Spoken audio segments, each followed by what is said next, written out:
ওকে দেখো একটাই কথা বললাম, একটু হেসো, মানে খারাপ কথাগুলো শুনতে ভালো লাগবে। আমি জাস্ট হাসিটা মিস করলাম, বাকি তুমি কি বলেছো আমার কোনো নেই, বাট একটু হেসে কথা বললেও খারাপ কথাগুলো শুনতে ভালো লাগবে, তাই তো বলেছি। তুমি কি বলেছো? ক্যান আই জয়েন, মানে এই আনসারটাতে আমি জয়েন করতে পারি? হ্যাঁ হ্যাঁ, সো এটা সবাই বলবে শুভশ্রী মানে তার সাথে, শুভশ্রী মানে তার সাথে আমি শুভশ্রী সবসময় তার সাথে কি হাসি বললো, আমি ভালো অন্য কোনো ছেলের নাম যুক্ত করছে কি।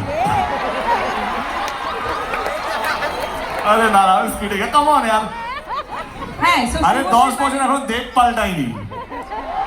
হ্যাঁ বলো, কিছু বলছিলে তুমি। তো আমাকে খুব কম মানুষই দেখেছে যে না হাসতে, সো আমি হাসছিলাম, বোধহয় তুমি দেখতে পাওনি।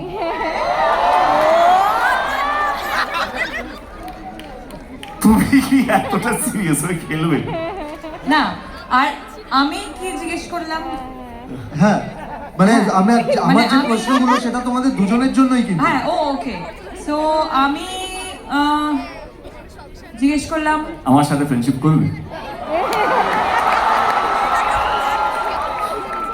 হ্যাঁ, আমি এটাই জিজ্ঞেস করলাম, আমার সাথে ফ্রেন্ডশিপ করবে? না না, come you say you are saying something. না না, এক্স্যাক্টলি আমি এটাই জিজ্ঞেস করলাম যে আমার সাথে ফ্রেন্ডশিপ করবে কিনা। তাছাড়া অফকোর্স যেটা যেটা সবসময় সব ইন্টারভিউতেও বা ইন্টারভিউ ছাড়াও যেটা ইন্টারনালি আমরা জানতাম যে ধূমকেতু নিয়ে আমাদের মেকার্সরা কতটা কতটা উৎসাহিত ছিল। অফকোর্স তোমাদের সাথে সাথে আমাদের উৎসাহ সবসময় ছিল, আমরা উদ্গ্রীব হয়েছিলাম। কিছু কিছু প্রবলেমসের জন্য হয়তো এতটা বছর টাইম লেগে গেল, বাট অবশ্যই আমি প্রথমবার দেখা করে এটাই বললাম যে কেমন লাগছে, ফাইনালি ধূমকেতু আসছে, কেমন লাগছে। অ্যাকচুয়ালি জিজ্ঞেস করছি। একটা প্রশ্ন করব তোমাদের দুজনকে। একটা কেন, তুই টোটাল কটা করবি? অনেকগুলো আছে, আমি এটা একটু দূরে সরে করি। তোমরা দুজনকে স্টপ করো।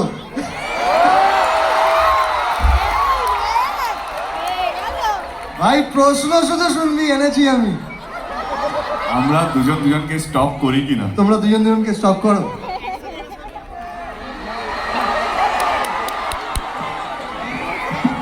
নিশ্চয়ই করতাম যদি সময় থাকতো জীবনে, কিন্তু সময় এতটাই ব্যস্ত হয়েছে জীবনে যে যদি 1 মিনিটে যদি কতবার নিঃশ্বাস আমি জানি না, বা ডাক্তার যদি কেউ correct me if I am রং, যদি নিঃশ্বাস নেওয়ার একটু বেশি সময় পেতাম তাহলে একটু ভাবতাম, কিন্তু এত বেশি কাজ, এত বেশি তো বাট আমার মনে হয় স্টপ কাকে করে, লেটস বি ভেরি প্র্যাকটিক্যাল। হ্যাঁ, স্টপ কাকে করে যার বিষয়ে তুমি জানো না, যে তোমার ফিডে আসে না।